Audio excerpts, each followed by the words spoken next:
Okay, this is problem 439. It's on page 177. Refrigerant 134A is throttled from the saturated liquid state at 800 kilopascals to a temperature of negative 20 degrees Celsius. Determine the pressure of the refrigerant at the final state. All right, well, let's see. Let's draw the system, as usual. Throttling valves are pretty easy to draw. Basically just a pipe, some kind of flow restriction. It causes a pressure drop. Now, we were told that a saturated liquid R134A, which is a refrigerant, flows into the system. So I'm going to quantify that by saying the quality at the entrance, state 1, is equal to 0. Also, we're told that the pressure coming in is 800 kilopascals. So we know those two things. We also know that at the exit, the temperature is negative 20 degrees Celsius, and we're supposed to find the pressure at the exit. Now, I gave you guys a big hint. I said you should always start with an energy balance. So if you do that, remember the energy balance for the throttling valve? How did it go? That's it, right? Enthalpy in equals enthalpy out. Well, what good is that going to do us? Well, at least let's try to find the enthalpy. How about the enthalpy in state 1? How would we find that? Well, probably in the refrigerant tables, right? So go back to the refrigerant tables at the back of your book and try to use this information. This information says that the quality of the refrigerant is 0. In other words, it's a saturated liquid, and that saturated liquid is at 800 kilopascals. What enthalpy do you find? And how did you find it? We found it properly. That's how we found it. 800 kilopascals, so you'll want to go to the pressure table. Isn't that 858? Isn't that the page we were on earlier? Yeah. Yeah. So 858, the pressure table. 800 kilopascals is 0.8 kilopascals. So 93.42. Okay, how did you find 93.42? What did you do? Went to page 858, looked up 0.8 kV for MPa. Okay. And then read off enthalpy and that. Ah, there we go. So you realize that the enthalpy would be the enthalpy of saturated liquid at 800 kilopascals. That's what you read off. That's correct, right? Because we know the pressure is 800. We know this 0 means F. It means it's all liquid. If that was a 1, it would mean G. Okay, it would be all in the vapor phase. So this is a saturated liquid, so we just need HF. Well, that's easy. That's 93.42 kilojoules per kilogram. Okay. So, well, what does that mean the enthalpy at the exit is? Same. Same. 93.42. The difference is the temperature and pressure. Okay. Now, notice that it took basically 2 pieces of information to find out the enthalpy, to find out other stuff. That's a general theme. It takes 2 pieces of information to find out something else. So now I want you to flip back one page. You were on page 858, so flip back to 857. Look up a temperature of negative 20 degrees Celsius. Now we don't know for sure whether what's coming out here is saturated or not, right? We expect that since this was a saturated liquid, we expect once the pressure goes down significantly, some of it's going to boil off. That's what we expect. You remember the coffee cup? Put water in it, heated it up, set it under the dome, reduced the pressure, it boiled off, right? That's basically what's happening here. So we expect some boiling. Now we don't know if the refrigerant is going to end up superheated. I mean, all the liquid could boil off. We don't know. Or if there's still going to be some liquid left.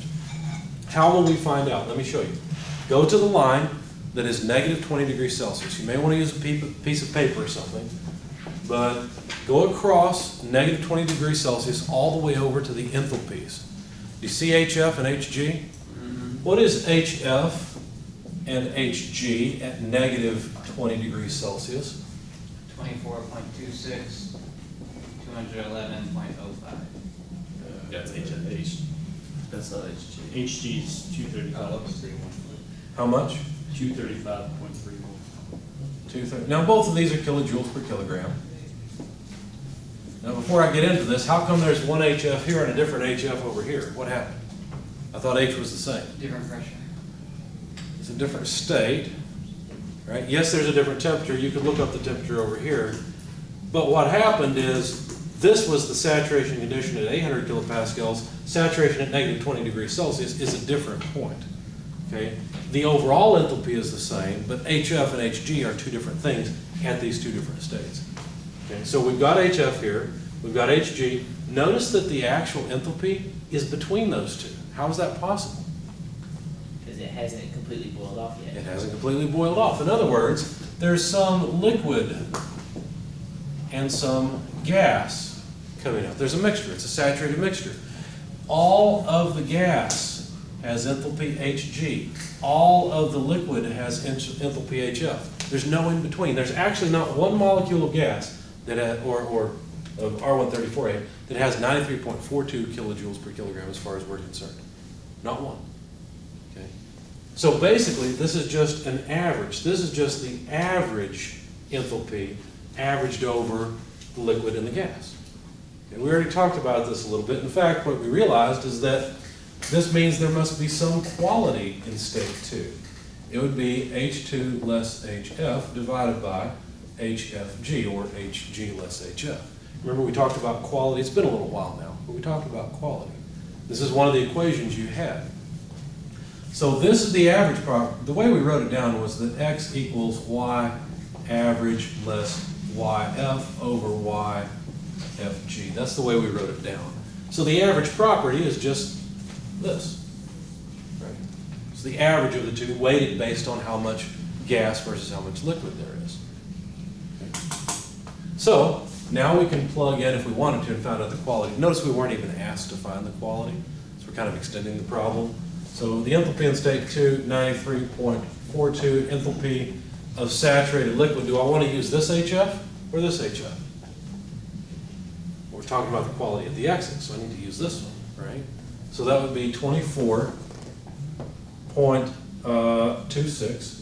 HFG would just be the difference between these two. Now somebody tried to give me that just a minute ago. Yeah, 211.05. So that's just the difference between these two, right? Why do we use HF instead of HG for the numerator? Because what we're really doing is using the lever arm rule. We're measuring how far this is from HF, just like in the denominator, we're measuring how far the total distance is between gas and liquid. Okay. Okay, so it's just a percentage really is all it is. And in fact, it comes out dimensionless. Notice I haven't written in any of the dimensions. That's because they will cancel. In fact, the quality comes out to about 0.328. Now I'm trying to refresh you guys on what quality is and what it means. So what does that 0.328 mean? How much is in the gas? That's right, it's the percentage that's in the gas phase. Only 33% or so of the mass boiled off and went into the gas phase. That's what that says. Because it's the mass that's in the gas phase divided by the total mass. Okay? This is actually a really good thing for an air conditioner, right? Because what you could do is run this mixture through a heat exchanger, and as air came and heated up this mixture or added thermal energy to it, all that would do is make more of the liquid boil off. So the temperature would remain constant, there would just be a phase change. In fact, this is exactly how your air conditioner works at home. And basically the air in your home boils off the refrigerant, which cools the air, which is the whole reason you bought the air conditioner in the first place. It makes you comfortable. Okay? And it's nice to see that only 33% or so of it has already boiled off. That leaves us 66% of the mass to suck heat out of your home. Great. Run it in reverse, you can have a heat pump for the wintertime. Okay? So anyway, where were we? We found the quality. Well, actually they asked us to find the pressure. So what would the pressure be? Well, since we're in the saturation region, it would just be the saturation pressure at T2. That's it. So go back to negative 20 degrees and look up the saturation temperature. How much, or excuse me, saturation pressure. How much is it? 133 kilopascals. Good. So about 133 kilopascals. I think there's some stuff after the decimal place, if I remember right. But It's close enough. 132.9. That's fine. So 133 or so kilopascals. So we went from 800 kilopascals down to about 133. How did you know to use the saturated? How did I know to use saturated? That's a great question. Notice I knew that the enthalpy at the exit was equal to the enthalpy at the entrance. That's from the energy balance. So when I compared the enthalpy at the exit to the enthalpy of saturated liquid and saturated vapor at a temperature of negative 20 degrees Celsius, I noted that that enthalpy was between HF and HG. Okay? And that's how I knew that it was still in the saturation region. If Some of it's still saturated. well, all of it's saturated. Saturation simply means that you're at a point where boiling and condensing will occur.